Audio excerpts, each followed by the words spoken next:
दोस्तों, लाहौर और कराची के बीच खेले गए मैच में जो हुआ उसने पूरी लीग को हिलाकर रख दिया।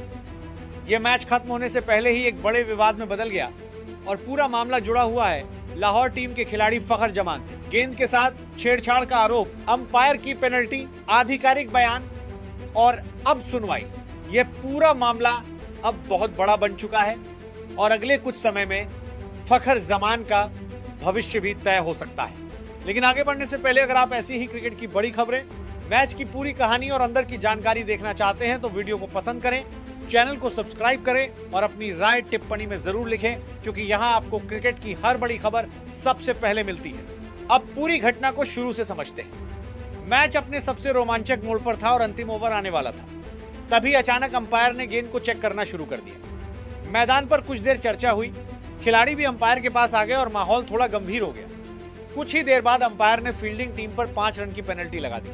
उस समय किसी को समझ नहीं आया कि आखिर ऐसा क्या हुआ कि अचानक पेनल्टी लगा दी गई। लेकिन बाद में पता चला कि मामला गेंद के साथ छेड़छाड़ का है और शक सीधे फखर जमान पर गया। वीडियो फुटेज में देखा गया कि फखर जमान गेंद को हाथ में लेकर दबाते हुए नजर आ रहे थे और उसी के बाद अंपायर ने गेंद को चेक किया। अंपायर को गेंद की हालत सामान्य नहीं लगी और उन्हें लगा कि गेंद की हालत को जानबूझकर बदला गया है। इसके बाद आधिकारिक बयान भी आ गया, जिसमें कहा गया कि फखर जमान पर नियमों के गंभीर उल्लंघन का आरोप लगाया गया है। अगर यह आरोप साबित हो जाता है तो फखर जमान पर मैचों का प्रतिबंध भी लग सकता है। नियम के अनुसार इस तरह के मामले में 1 से लेकर 4 मैचों तक का प्रतिबंध लगाया जा सकता है। यह इस बात पर निर्भर करता है कि मामला कितना गंभीर माना जाता है।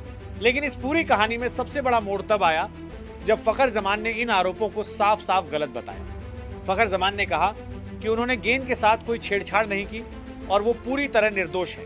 उन्होंने कहा कि उन्होंने सिर्फ गेंद को हाथ में पकड़ा था, लेकिन गेंद की हालत बदलने के लिए उन्होंने कुछ नहीं किया। अब इस मामले की पहली सुनवाई हो चुकी है और अगली सुनवाई जल्द होने वाली है। इसके बाद फैसला सुनाया जाएगा कि फखर जमान पर प्रतिबंध लगेगा या उन्हें क्लीन चिट मिल जाएगी। अभी पूरा मामला जांच में है और अंतिम फैसला आना बाकी है। कुछ खिलाड़ियों ने यह भी कहा कि मैदान पर ओस थी और गेंद गीली हो रही थी, इसीलिए गेंद को सुखाया जा रहा था। लेकिन अंपायर को गेंद की हालत सामान्य नहीं लगी और उन्हें लगा कि गेंद की शेप और हालत प्राकृतिक नहीं है। अब इस पूरे मामले की सबसे दिलचस्प बात यह है कि फखर जमान का पूरा क्रिकेट करियर अब तक काफी साफ रहा है और वह पहले कभी किसी बड़े विवाद में नहीं आए। इसीलिए बहुत से लोग ये भी कह रहे हैं कि शायद यह गलतफहमी भी हो सकती है। कुछ लोगों ने पुरानी तस्वीरें भी दिखाई जिनमें फखर जमान पहले भी गेंद को उसी तरह पकड़ते हुए नजर आए थे। इसलिए यह भी कहा जा रहा है कि यह उनकी आदत हो सकती है, जरूरी नहीं कि उन्होंने गेंद के साथ छेड़छाड़ की हो। लेकिन दूसरी तरफ कुछ लोग यह भी कह रहे हैं कि अगर अंपायर ने पेनल्टी दी है तो जरूर उन्हें गेंद में कुछ गड़बड़ लगी होगी, क्योंकि बिना वजह अंपायर इतनी बड़ी पेनल्टी नहीं देते। इसलिए अब सबकी नजरें अंतिम फैसले पर है। अब देखना यह होगा कि जांच के बाद फैसला फखर जमान के पक्ष में आता है या उनके खिलाफ। अगर वह निर्दोष साबित होते हैं तो उन्हें क्लीन चिट मिल जाएगी और अगर आरोप साबित हो गया तो उन पर मैचों का प्रतिबंध लग सकता है।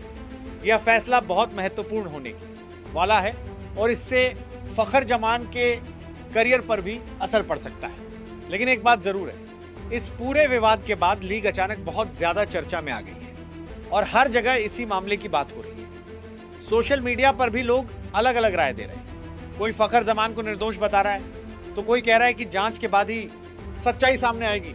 अब आप बताइए, आपको क्या लगता है, क्या फखर जमान ने सच में गेंद के साथ छेड़छाड़ की या नहीं? अपनी राय टिप्पणी में जरूर बताएं। वीडियो को पसंद करें, शेयर करें और चैनल को सब्सक्राइब जरूर करें, क्योंकि यहां आपको क्रिकेट की हर बड़ी खबर सबसे पहले मिलती है।